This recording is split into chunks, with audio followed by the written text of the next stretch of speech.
Today we are going to explore the structure of poetry. We are going to examine how a poem's stanzas help organize the meaning of a poem and develop meaning across the poem.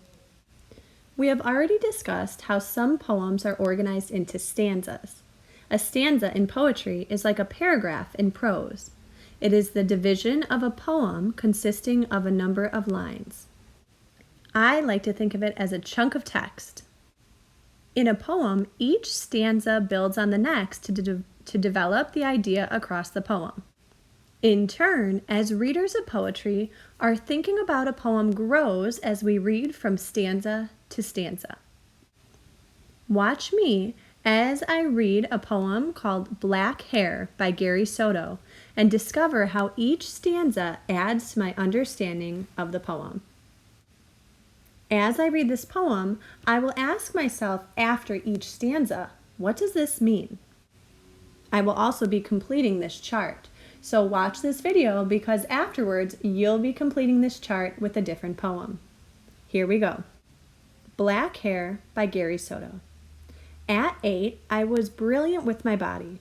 In July, that ring of heat we all jumped through, I sat in the bleachers of Roman playground in the lengthening shade that rose from our dirty feet. What does this stanza mean? Well, the speaker says he's 8 years old. He also comments about the bleachers in July, so I'm going to guess that he's at a baseball game. I'm going to add my thoughts to my chart. So I'm going to summarize what I think stanza 1 means. And I think it means that when he was 8, he sat in the bleachers in the July heat watching a baseball game. Now I'm going to read stanza 2. The game before us was more than baseball. It was a figure, Hector Moreno. Quick and hard with turned muscles, his crouch the one I assumed before an altar of worn baseball cards in my room. So I'm going to stop here and ask myself, what does this stanza mean? What's happening? I'll write it down in my chart. I think stanza 2 has to do with Hector Moreno. Hector Moreno is his hero, and he crouches down to look at Moreno's baseball cards in his room. Moreno was quick and hard with turned muscles. I think this means that he had a lot of muscles. He was strong. Let's read stanza 3. I came here because I was Mexican, a stick of light in love with those who could do it, the triple and hard slide. The gloves eating balls into double plays. What could I do with 50 pounds, my shyness, my black torch of hair about to go out? Father was dead, his face no longer hanging over the table or our sleep.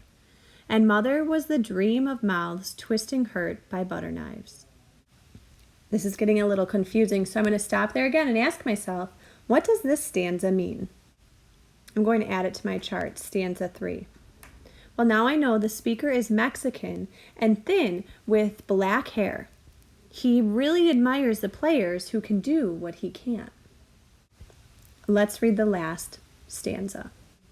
In the bleachers, I was brilliant with my body, waving players in and stomping my feet, growing sweaty in the presence of white shirts.